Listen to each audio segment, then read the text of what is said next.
కుమార్ గారు నమస్తే అండి. నమస్తే అండి. మేడం, మనకు ఒక నానుడు ఉంది. మనకి ఏదైనా ఉమ్, కష్టం తగిలిందంటే అది ఉన్నప్పుడే మనం దాన్ని పూర్తిగా ఆ, బుట్టలో వేసుకోవాలని, అంటే దీపం ఉండగానే ఇల్లు చక్కబెట్టుకోవాలి. ఇట్లాంటి అనేక సామెతలు ఉన్నాయి. అంటే అవును. కాంగ్రెస్ పార్టీ నాయకులకి అచ్చుగుద్దినట్టు అతికినట్టు సరిపోతాయేమో అనిపిస్తోంది. దేనికంటే నాకు తెలిసి దేశవ్యాప్తంగా పాదయాత్ర చేసిన నాయకుడు నాకు గుర్తున్న వరకు ఎవరూ లేరు. Subject correction. రాహుల్ గాంధీ అవును. భారత్ జోడో పాదయాత్ర చేశారు. దాని ఫలాలు కాంగ్రెస్ పార్టీ పూర్తిగా అనుభవించలేకపోయింది.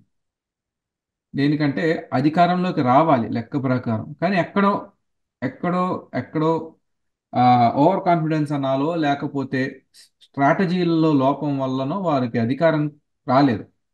సోనియా గాంధీ గారు రీసెంట్గా ఫుల్గా టాప్ టు బాటం అందరికీ, లీడర్స్ అందరికీ కూడా క్లాస్ పీకారు అని వింటున్నాం. ఈ విషయం మీదనే ఉన్న అవకాశాన్ని జారి విడిచారు అని, వచ్చిన అవకాశాన్ని జారి విడిచారు అని. దీని మీద మీకున్న ఇన్సైడ్ ఇన్ఫర్మేషన్ ఏంటి మేడం? అంటే అసలు మొదటి నుంచి చూస్తుంటేనండి, రాహుల్ గాంధీకిను రాహుల్ గాంధీ ఆలోచనలకి, ఆ, రాహుల్ గాంధీ ఆలోచించి ఆ, మాట్లాడే మాటలకి కాంగ్రెస్ నాయకులు ఎవరైతే ఉన్నారో అప్పటికే తలలు పండి బాగా అసలు కాంగ్రెస్ అంటే మేమంటేనే కాంగ్రెస్ అనుకునే ఒక ఆస్థాన నిలయ విద్వాంసులు ఉన్నారు కాంగ్రెస్ లో. నేనేమి వాళ్ళ సేవలను తప్పుపట్టట్లేదు. కాకపోతే ఏంటంటే ఈ నిలయ విద్వాంసులు ఆ, పరిస్థితుల ప్రకారంగా వాళ్ళని వాళ్ళు అప్డేట్ చేసుకున్న నాయకులు ఉన్నారు. ఇది ప్రతి పార్టీ ఎదుర్కొనే సమస్య. ఎందుకంటే అనుభవం వేరు, మారుతున్న కాల పరిస్థితుల్ని అనుభవాలకి జోడించి ఇప్పుడేం చెయ్యాలి అని చెప్పటం వేరు. ఇప్పుడు తల్లిదండ్రుల్లో కూడా చూడండి, ఒక ఒక కుటుంబంగా తీసుకుంటే కూడా ఏ తల్లిదండ్రులు అయితే పిల్లల ఆలోచన విధానానికి విలువివ్వాలి, వాళ్ళు ఇవాళ మనంత అయ్యారు, అలాగే మనకంటే ఎక్కువ ప్రపంచాన్ని చూస్తున్నారు. ఇది తరాల అంతరాలన్నమాట. ఎవరైతే దాన్ని ఒప్పుకుంటారు తల్లిదండ్రులు, అలాగే ఏ పిల్లలైతే తల్లిదండ్రుల అనుభవాల్ని స్వీకరిస్తారో, ఆ ఆ ఇద్దరి మధ్య అవగాహన ఉన్న కుటుంబాలు చాలా చాలా బాగుంటాయి. అవి ఆర్థికంగాను బాగుంటాయి, అలాగే కుటుంబ విషయాల్లో కూడా బాగుంటాయి. దీన్ని మనము రాజకీయాలకు గనక అన్వయించామనుకోండి, ఏ రాజకీయ పార్టీలో అయితే గనక మనం అనుకున్నట్లు పాత వాళ్ళు, ఆస్థాన విద్వాంసులు ఉంటారో, వాళ్ళు ఒక రెండు తరాలు రాజకీయ నాయకుల్ని చూసుంటారు వాళ్ళు. ఇప్పుడు ఈ తరం నాయకులకి వాళ్ళు కొంత స్పేస్ ఇవ్వాలి, అవకాశం ఇవ్వాలి. అవకాశం ఇచ్చి మేము చూస్తూ ఉంటాం, మేము పర్యవేక్షిస్తూ ఉంటాం, మీరు ముందుకు నడవండి మా పర్యవేక్షణలో అని వాళ్ళకి ఒక లైన్ క్లియర్ చేయాలి. అంటే వాళ్ళు ఏం చేస్తారు, ఎలా చేస్తారు అనేది చూడాలి. కానీ ఈ విషయంలో ఏమవుతుందంటే, ఇది దాదాపు 1885లో మొదలైన కాంగ్రెస్ అని అంటే, ఆ 15, 20, దాదాపు దగ్గర దగ్గర 140 ఏళ్ల కాంగ్రెస్ మధ్యలో ఎన్నో ఒడిదుడుకులు ఎదుర్కొంది, కింద మీద పడింది. స్వాతంత్రోద్యమ కాలంలో ఆమ్, ఆ, ప్రధాన పాత్ర పోషించింది. ఆ తర్వాత స్వాతంత్రం వచ్చిన తర్వాత ఈ భారతదేశం ఇవాళ ఇలా ఉంది అంటే అది ఖచ్చితంగా మనం ఒప్పుకున్నా ఒప్పుకోకపోయినా, అంటే బహుళార్థ సాధక ప్రాజెక్టులు కావచ్చు, లేకపోతే ఐఐటీలు కావచ్చు, కేంద్ర ఆ, పరిశోధనా సంస్థలు కావచ్చు, ఇట్లా చాలా విషయాల్లో ఇవాళ భారతదేశానికి ఒక పేరుంది అంటే అది కాంగ్రెసే. కాకపోతే కాంగ్రెస్ వైఫల్యాలు కూడా ఉన్నాయి. ఇవాళ ఉమ్, ఇన్ని సంవత్సరాలైనా ఈ రోజుకి దేశ అభివృద్ధి ఫలాలను కావచ్చు, ఆ, దేశ సహజ వనరులు కానీ పంచుకునే విషయంలో ఆ అదృష్టానికి నోచుకొని అభాగ్యులు బోల్డు మంది ఉన్నారు. అంటే వాళ్ళు అసలు జనజీవన స్రవంతిలోకి రాని వాళ్ళు కొంతమంది ఉన్నారు. కొంతమంది ఏంటి, కొన్ని కోట్ల మంది ఉన్నారు. అది ఒక రకంగా కాంగ్రెస్ పార్టీ ఫెయిల్యూరే కావచ్చు. ఏది ఏమైనప్పటికీ ఇవాళ ఈ భారతదేశాన్ని ఈ విధంగా నవభారతదేశాన్ని నిర్మించడంలో కాంగ్రెస్ పార్టీ ప్రధాన పాత్ర పోషించింది. అయితే కాలక్రమేణా వీళ్ళంతా ఆస్థాన విద్వాంసులు అయిపోయారు. అంటే వీళ్ళు ఉన్నారు అంటే ఇంకెవరు రావడానికి వీల్లేదు, ఒకవేళ వస్తే గిస్తే వాళ్ళ ఇంట్లో వాళ్ళే రావాలి అనే ఒక పద్ధతిలో ఈ ఈ ఉమ్, వీళ్ళు బాగా పాతుకుపోయారనమాట. దీన్ని ఎంతో కొంత బ్రేక్ చేయగలిగింది ఆ, రాజీవ్ గాంధీ. బ్రేక్ చేశారు. బ్రేక్ చేసిన తర్వాత వచ్చిన వాళ్ళు ఉన్నారు కొంతమంది, శామ్ పిట్రోడా, శశి థరూర్, ఇట్లాంటి నాయకులు వచ్చారు. అయితే ఈ ఈ నాయకులకి, అంతకుముందు పాతుకుపోయిన నాయకులకి మధ్యలో కూడా ఎంతో కొంత ఒరిపిడి ఘర్షణ జరుగుతూనే ఉన్నాయి. ఎప్పుడు కూడా కాంగ్రెస్ లో కుమ్ములాట్లు ఉంటాయని అంటారు. మళ్ళీ అవసరమైనప్పుడు, సందర్భం వచ్చినప్పుడు, ఎలక్షన్స్ వచ్చినప్పుడు మళ్ళీ అందరూ ఒకటే అవుతారని, ఇవన్నీ ఉన్నమాట వాస్తవం. అందుకే కాంగ్రెస్ పార్టీ ఎన్ని రోజులు ఆ రాజకీయాల్లో నిలబడగలిగింది. సరే, రాజీవ్ గాంధీ ఒక రకంగా పెట్టిన సంస్కరణల వల్ల కావచ్చు, లేకపోతే కొత్త కొత్త నాయకులను తీసుకురావడం వల్ల కావచ్చు, ఏది ఏమైనా కాంగ్రెస్ పార్టీలో ఆ పాత నాయకత్వానికి సరితూగగలిగే కొత్త నాయకత్వం కూడా వచ్చింది. ఈ కొత్త నాయకత్వం ఎలా వచ్చింది, పరిస్థితి ఏంటి అంటే, వీళ్ళు టెక్నాలజీని, అంతర్జాతీయ పరిస్థితుల్ని బాగా అవగాహన చేసుకొని వీళ్ళు కూడా ఒక రకమైన నవతరం నాయకుల్లాగా తయారయ్యారు. కానీ అదే విధంగా నాయకుల్లో అవినీతి కూడా బాగా పెరిగింది, అలసత్వం కూడా పెరిగిపోయింది. మాకేంటి, వందేళ్ల కాంగ్రెస్, వందేళ్ల కాంగ్రెస్ అని చెప్పి మాట్లాడుకోవటం అలవాటైపోయింది. మేమే సీనియర్ నాయకులు ఈ దేశానికి, ఇలా రకరకాలుగా వచ్చేసరికి. కానీ మా తాతలు నేతులు నాకారు, మా మూతులు వాసన చూడండి అంటే ఇవాళ ఎవరు సిద్ధంగా లేరు. అందుకని మళ్ళీ ఇంకొకసారి ఒక ఉమ్, కొత్త తరం నాయకులు కావాల్సి వచ్చారు ఇవాళ ఈ దేశానికి. పైగా ఇవాళ ఉన్న పరిస్థితులకు తగ్గట్లు. దానికి ఒక రకంగా ఉమ్, రాహుల్ గాంధీ ఆ, ఒక ఉమ్, సరి అయిన నాయకుడని చెప్పుకోవచ్చు. ఎందుకంటే మొదట్లో ఉమ్, అతను పెద్దగా ఆ, రాణించలేదని చెప్పాలి. పైగా రాహుల్ గాంధీలో ఉన్న ఒక ఉమ్, అతని వ్యక్తిత్వంలో భాగం అనాలా, లేకపోతే ఆ ఒక లోపం అనాలో తెలియదు కానీ, అతను ప్రజెంట్ చేసుకునే విషయంలో అతను కొంచెం బిడియస్తుడుగా ఉంటాడు. ఒక దూసుకుపోయే మనస్తత్వం, అబద్ధాలైనా సరే మాట్లాడగలిగే మనస్తత్వం లేదు. నేను రెండో వాళ్ళని ఖచ్చితంగా ఇంప్రెస్ చెయ్యాలి, అంటే ప్రభావితం చెయ్యాలి ఏమైనా సరే. నా లోపల సరుకున్నా లేకపోయినా, నేను మాట్లాడే మాట కరెక్ట్ అయినా అవ్వకపోయినా, నేను మాట్లాడే మాట వాళ్ళకి ఉపయోగం ఉన్నా లేకపోయినా,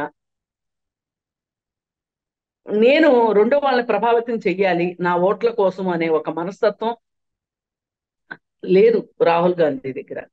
ఒక రకమైన తాత్వికత ఉంది అతనిలో. దాన్ని చాలా మంది చేతగానితనం అనుకుంటారు. సరే, అవన్నీ అయిపోయిన తర్వాత 2014లో అధికారం కోల్పోయిన తర్వాత ఒకసారిగా ఉమ్, ఏమొచ్చింది, ఆ, ఒక అవగాహన ఏమొచ్చింది సమాజంలో అంటే, అవినీతికి వీళ్ళు పేటెంట్ కాంగ్రెస్ పార్టీ. అసలు ప్రపంచంలో ఎక్కడా లేనంత అవినీతి ఉంది.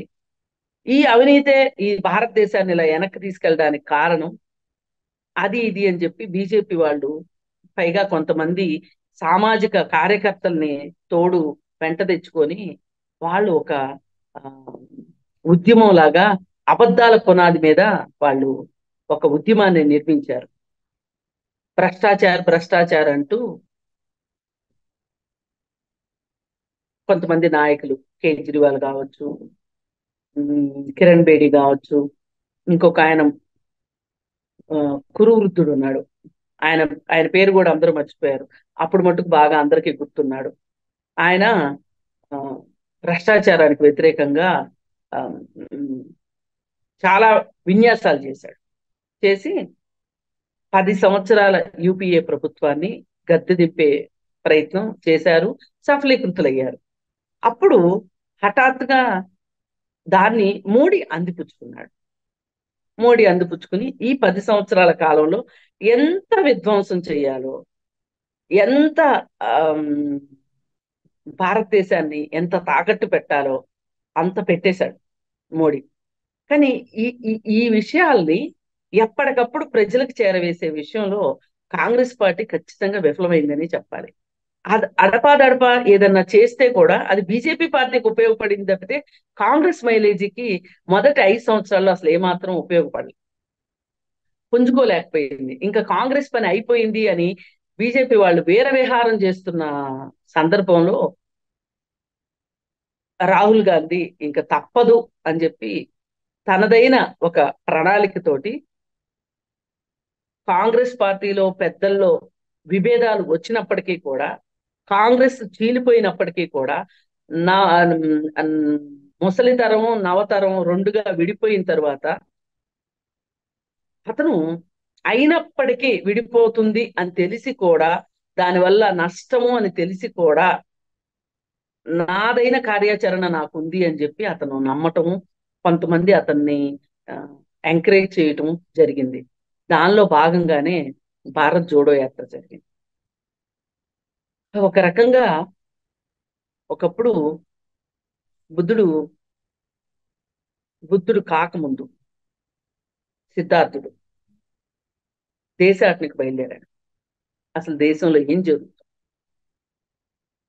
ఏంటి అసలు ప్రజల పరిస్థితి ఏంటి, ఈ ఈ ప్రజల పరిస్థితులకి రాజులు ఎంతవరకు కారణం, అంటే పరిపాలించే వాళ్ళు ఎంతవరకు కారణం ఏంటి అని ఒక అన్వేషణ యాత్ర మొదలెట్టాడు. ఈ అన్వేషణ యాత్ర కాస్త అతనికి తత్వబోధనకు ఉపయోగపడి ఆ సిద్ధార్థుడు కాస్త బుద్ధుడయ్యాడు. బహుశా చరిత్ర మొత్తం మీద దేశాటన చేసిన వాళ్ళు ఎవరైనా ఉన్నారు, ప్రజల కష్ట సుఖాలు అంటే చిన్న చిన్న వాళ్ళు వాళ్ళ ఆ దేశం వరకు ఆ మారువేషాల్లో రాజులు వెళ్ళేవాళ్ళని తెలుసు. కానీ ఇంతలా సిద్ధార్థుడు చేసినంతగా ఇంకెవరు చేయలేరు. పైగా సిద్ధార్థుడు మారువేషం లేకుండా రాజ్యాన్ని వదిలిపెట్టి దేశాటనకి బయలుదేరాడు. ప్రజల కష్టాలు సుఖాలు తెలుసుకోవాలి, ప్రజల పరిస్థితులు తెలుసుకోవాలి, అసలు ఒక రాజు అనేవాడు ఏం చెయ్యాలి, ఒక మనిషి అనేవాడు ఎలా ఉండాలి, ఇలా రకరకాలుగా ఆ ఆలోచనలతోటి అతను గౌతమ బుద్ధుడయ్యాడు. అయితే నేను అంత పెద్ద గౌతమ బుద్ధుడితోటి నేను రాహుల్ గాంధీని పోల్చడం నా ఉద్దేశం కాదు. కానీ ఒక పెద్ద లక్ష్యంతో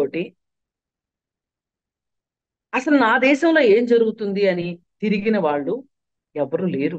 అందుకుని మనం ఇప్పుడు చరిత్రలో ఏదైనా ఆనవాళ్ళు దొరుకుతుందా అని చూస్తే గనక మనకి దొరికింది ఇది ఒక్కటే ఆనవాళ్ళు. సరే, ఏది ఏమైనా మరి రాహుల్ గాంధీ లక్ష్యం నెరవేరిందా భారత్ జోడో యాత్రలో అంటే చాలా వరకు నెరవేరిందని చెప్పొచ్చు. అతను చాలా సామాన్యుడిగా, సాదాసీదా వ్యక్తిగా, ఒక ముత్తాతకి తండ్రి ఈ భారతదేశంలో స్వాతంత్ర ఉద్యమాన్ని మొదలెట్టారు. అలాగే ముత్తాత ఈ దేశానికి ప్రధానమంత్రిగా చేశారు. అలాగే నాయనమ్మ ప్రధానమంత్రిగా చేసింది, తండ్రి ప్రధానమంత్రిగా చేసి నా ఆ వ్యక్తి ఈరోజు చాలా మామూలుగా, తల్లి కూడా యూపీఏ చైర్పర్సన్ గా చేసింది. మరి అలాంటి ఒక చాలా మంది యువరాజు యువరాజు అంటారు, నేను ఒప్పుకోను యువరాజు అనే మాటని. ఈ తరం నాయకుడు రాహుల్ గాంధీ మరి జనాల్లోకి వచ్చి జనాల్లో మమేకమయ్యి ఎందరో చెప్పిన మాటలు విన్నాడు, శ్రద్ధగా ఆలకించాడు, ఇవాళ నాయకుల్లో లోపించిన లక్షణాన్ని చూపించాడు. ఇప్పుడు ఈరోజు రోజులు ఎలా ఉన్నాయి, మన్ కీ బాత్ నేను చెప్తా, మీరు వినండి, మీకు అర్థమైందో లేదో, మీరేం చెప్పదలుచుకున్నారో లేదో నాకు సంబంధం లేదు, నేను చెప్పాలనుకున్నది మీకు చెప్తా, అంతా వన్ వే ట్రాఫిక్ అన్నమాట. అలాంటి ప్రెస్ మీట్లే లేని కాలంలో ఇవాళ ప్రెస్ మీట్లు లేవు భారతదేశంలో. కేంద్ర ప్రభుత్వం నుంచి ప్రెస్ మీట్లు లేవు. అలాగే కొన్ని రాష్ట్రాల్లో కూడా జరిగింది, అది వేరే విషయం. కొన్ని రాష్ట్రాల్లో ప్రెస్ మీట్లు పెట్టి అవహేళనలు చేసిన నాయకులు ఉన్నారు. సరే, ఏది ఏమైనప్పటికీ ఈ మన్ కీ బాత్ వ్యవహారం నుంచి ఈరోజు ఆ రాహుల్ గాంధీ ఒక్కసారిగా ప్రజల్లోకి వచ్చేసరికి ప్రజలు దీన్ని బాగా హృదయానికి దగ్గరగా తీసుకున్నారు. ఆ తర్వాత భారత్ న్యాయయాత్ర కూడా చేశాడు. న్యాయం అనేది అందరికీ అందాలి, పేదోళ్ళకి ధనవంతులకి ఒకటే న్యాయం. అశక్తులు న్యాయాన్ని అందుకోలేకపోతున్నారు, వాళ్ళకు కూడా న్యాయం కావాలి అని భారత్ న్యాయయాత్ర చేయటం కావచ్చు, భారత్ జోడో యాత్ర, దీనిలో అశేష ప్రజావాహిని అతను మమేకం చేశాడని చెప్పొచ్చు రాహుల్ గాంధీ. మరి ఇంత చేసిన తర్వాత ఫలితాలు ఎంతవరకు తీసుకోగలిగేది కాంగ్రెస్ పార్టీ? అతను కాంగ్రెస్ పార్టీ ఆధ్వర్యం అని కూడా ఆ పెద్దగా చెప్పింది లేదు. కాంగ్రెస్ పార్టీ జెండాల కన్నా జాతీయ జెండాలే ఎక్కువ పెట్టాలి అని చెప్పి అతను కూడా చెప్పడం జరిగింది. అయితే మరి ఇది ఎంతవరకు ప్రజల్లోకి వెళ్ళింది అంటే, ప్రజల్లోకి వెళ్ళింది కానీ దాన్ని ఓట్ల రూపంలోకి మలుచుకోవడంలో కాంగ్రెస్ పార్టీ విఫలమైంది. కొంచెము వ్యూహాత్మకమైన పొరపాట్లు, తప్పిదాలు, అంచనా వేయలేకపోవటం, ఇవాళ రాజకీయాల్లో నాకున్న అవకాశం ఏంటి అని చూసే అవకాశవాదం లేని ఆ, రాజకీయ నాయకుడు. ఒక రకంగా చూస్తే వాళ్ళ తాత దగ్గర ఉన్న స్టేట్స్మెన్షిప్ అతనిలో కనిపిస్తుంది, రాహుల్ గాంధీలో. ఒక రకంగా ఆమ్, చాలా సందర్భాల్లో తను ఒక రాజనీతిజ్ఞురాలని నిరూపించుకుంది కానీ ఇందిరాగాంధీ జవహర్లాల్ నెహ్రూ అంత నిరూపించుకోలేకపోయింది. మారిన పరిస్థితులు అనుకోండి, అది వేరే విషయం.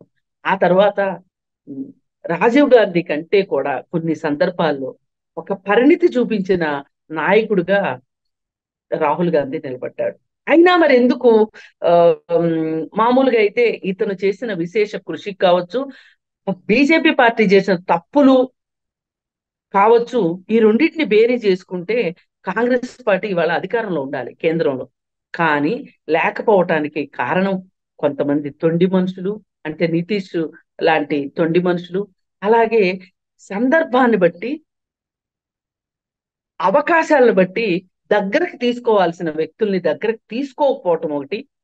అలాగే ఇప్పుడు కర్ణాటకలో మనకు అధికారం వచ్చింది కదా, ఒక అలసత్వం వచ్చేసింది, మనకి అలసిపోయాం, చాలా సాధించేసాం. ఎమ్మెల్యే ఎలక్షన్ లో గెలిచాం కాబట్టి ఖచ్చితంగా ఎంపీ ఎలక్షన్ లో కూడా గెలుస్తాము అనే ఒక ధీమా ఒకటి కర్ణాటకలో జరిగింది. ఒరిస్సాలో పెట్టవలసినంత శ్రద్ధ కాంగ్రెస్ పార్టీ పెట్టలేదు. అలాగే ఆంధ్రప్రదేశ్ మీద కూడా పెట్టాల్సినంత దృష్టి పెట్టలేదు. ఈ మూడు రాష్ట్రాల్లో ఆమ్, వాళ్ళు ఒక రకంగా ఉమ్, తప్పిదాలే చేశారు, రాజకీయ తప్పిదాలు, వ్యూహాత్మకమైన తప్పిదాలు చేశారు. ఎట్లా అంటే ఒరిస్సా మీద అసలు దృష్టి పెట్టకపోవటం, దాన్ని బీజేపీ చాలా బాగా వాడుకోవటం. బీజేపీ ఎప్పుడు రెండో వాడు తప్పుల్లో నుంచి, రెండో వాళ్ళు వదిలేసిన అవకాశాల్లో నుంచే ఆ అవకాశాలను వెతుక్కుంటది బీజేపీ పార్టీ. అలా ఒరిస్సాలో జరిగింది. అలాగే ఆంధ్రప్రదేశ్ చూసుకుంటే కనుక ఆంధ్రప్రదేశ్ మీద మనకు అవకాశం ఉండదు అనే ఒక ఉద్దేశంతో, ప్రత్యక్షమైన అవకాశం ఉండదు అనే ఉద్దేశంతో, మరి ఆంధ్రప్రదేశ్ మీద సీతకన్ను వేశారేమో తెలియదు కానీ ప్రత్యక్ష ప్రయోజనం ఉండకపోవచ్చు కానీ పరోక్ష ప్రయోజనం ఉండుండేది వాళ్ళు కొంచెం శ్రద్ధ పెట్టుంటే కనుక. ఆ శ్రద్ధ ఏంటి అంటే, చంద్రబాబు నాయుడు తోటి నెలకొల్పుకోవలసినంత సత్సంబంధాలు నెలకొల్పుకోవాలి. ఎందుకంటే ఏ ప్రాంతీయ పార్టీ అయినా పూర్తి స్వతంత్రంగా ఉండే అవకాశం లేదు.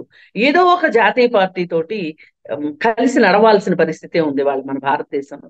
డిఎంకే పార్టీ ఉంది, కాంగ్రెస్ తోనే నడిచింది.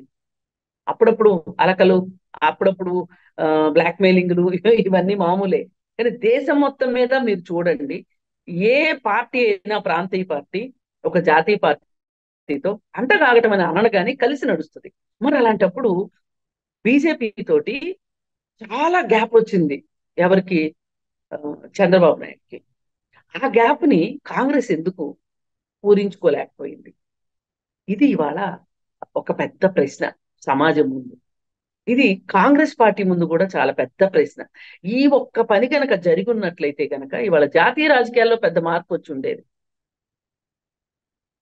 ఇండియా కూటమిలోకి చంద్రబాబును తెచ్చుకోవడం ఎలా?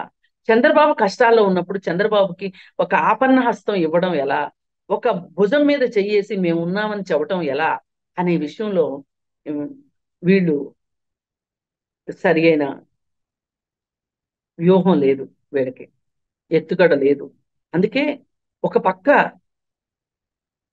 చంద్రబాబు నాయుడుతో మాతో కలిసి రాడు అనే ఒక నమ్మకంతో మోడీ వాళ్ళు ఎన్డీఏ కూటమి మీటింగ్ కి పిలవలేదు. అలాగే అతను ఎన్డీఏతోనే ఉంటాడేమోలే అనే ఉద్దేశంతో ఇండియా కూటమి వాళ్ళు అతని దగ్గరకు తీసుకోలేదు.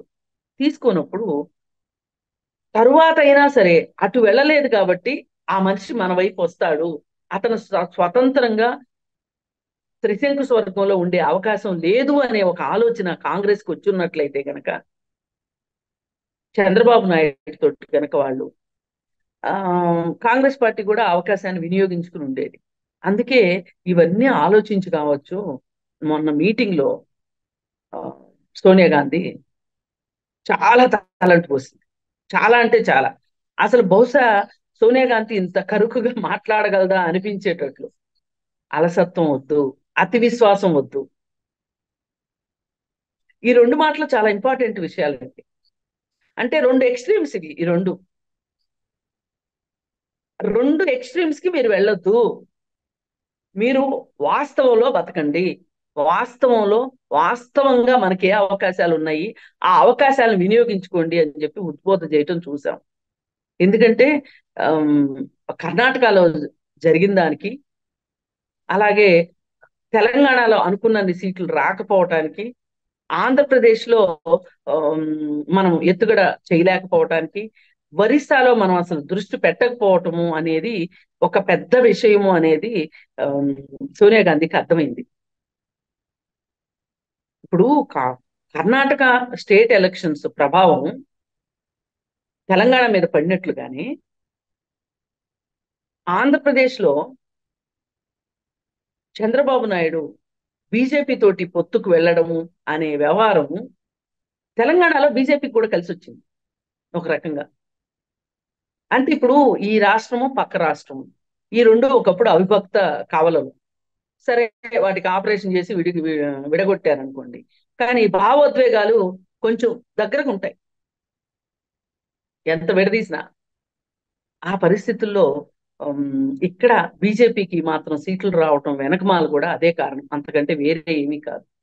అందుకని ఈ రకంగా చూసుకుంటే గనక ఇప్పుడు వీళ్ళు విఫలమైనప్పటికీ కూడా రేపు మూడు రాష్ట్రాల్లో ఎన్నికలు రాబోతున్నాయి. మహారాష్ట్ర ఎలక్షన్స్, ఉత్తరాఖండ్ ఎలక్షన్స్, అలాగే ఇంకొక రాష్ట్రం ఎలక్షన్స్. మరి ఈ ఎలక్షన్స్ వస్తున్నప్పుడు ఈ ఎలక్షన్స్ లో మీరు గట్టిగా పనిచేయండి. అలసత్వం వద్దు, అతి విశ్వాసం వద్దు. అవకాశాలను మీరు ఆ వాడుకుని ఆ విజయం సాధించాల్సిందే మనము.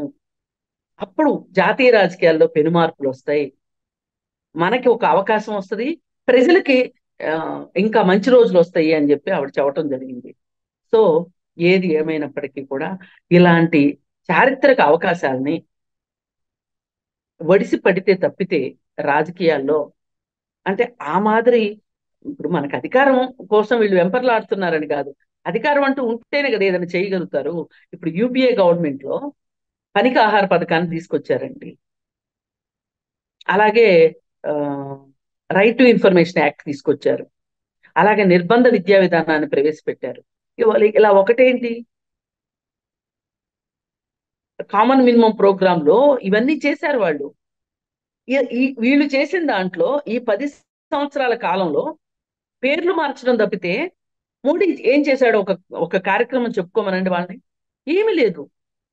ఒకటే, ఆయన ప్రజల్ని తన అధీనంలోకి తీసుకొచ్చుకునేటట్లు ఉద్రేకపూరిత ప్రసంగాలు చేస్తాడు, లేదంటే పుల్వామా దాడులు చేస్తాడు, లేదు అనుకుంటే చైనా దురాక్రమణ అంటాడు, ఇంకోటి ఇంకోటి కథలు చెప్తాడు, కథలు చెప్పి కాకరకాయలు అమ్ముతాడు అంతే.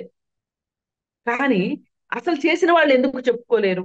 ఇది ప్రపంచ ప్రసిద్ధిగాంచిన సర్వే సంస్థ ఏం చెప్పిందంటే, భారతదేశంలో కనుక ఈ పనికి ఆహార పథకం అనే ఒక పథకం లేకపోతే చాలా మంది ఆకలితో చచ్చిపోయేవాళ్ళు, భారతదేశంలో ఆకలి చావులు ఎక్కువ ఉండేవి, పేదరికం ఇంకా పెరిగే అవకాశం ఉండేది, పేదరికాన్ని ఎంతో కొంత అరెస్ట్ చేయగలిగారు, నియంత్రించగలిగారు అంటే గనక ఈ పనికి ఆహార పథకం అని చెప్పి చెప్పింది.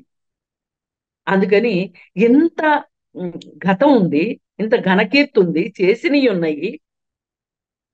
కేవలం వాళ్ళు ఒక మాయాలేడి లాంటి ఆ భ్రష్టాచార అనే దాన్ని తీసుకొని వచ్చి మన ముందు పెట్టి ఆ దేశ ప్రజల్ని మాయ చేయగలిగారు వాళ్ళు అంటే, మీరు మీ ఆ, నికార్సైన పని విధానాన్ని మేము చేసి చూపిస్తాం, మళ్ళీ ప్రజలు మమ్మల్ని నమ్మండి అని చెప్పటం విషయంలో కాంగ్రెస్ పార్టీ అలసత్వం వహించింది అనేది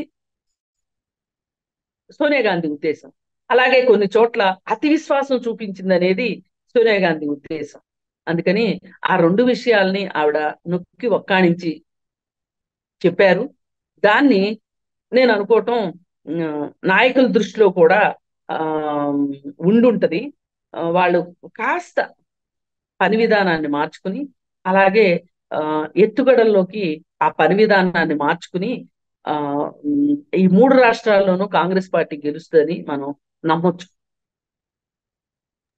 చూద్దాం మేడం. మరి నాకు అనిపించింది ఏంటంటే, నెహ్రూ గారి దగ్గర నుంచి తీసుకుంటే, నెహ్రూ గారు, ఇందిరాగాంధీ, అలాగే మన రాజీవ్ గాంధీ, వీళ్ళ ముగ్గురు కన్నా ఎక్కువ రాహుల్ గాంధీ కష్టపడుతున్నాడు ప్రజల్లో తిరగడం కానీ, ప్రతిపక్ష నాయకుడిగా ఉండడం కానీ. మరి చూద్దాం, మరి కొత్త రాహుల్ గాంధీ ఆవిష్కృతం అవుతాడని మనం అందరం ఆశిద్దాం. దేశానికి కూడా ఆల్టర్నేటివ్ ఉంటేనే మంచిది. ధన్యవాదాలు మేడం. అవును, ధన్యవాదాలు.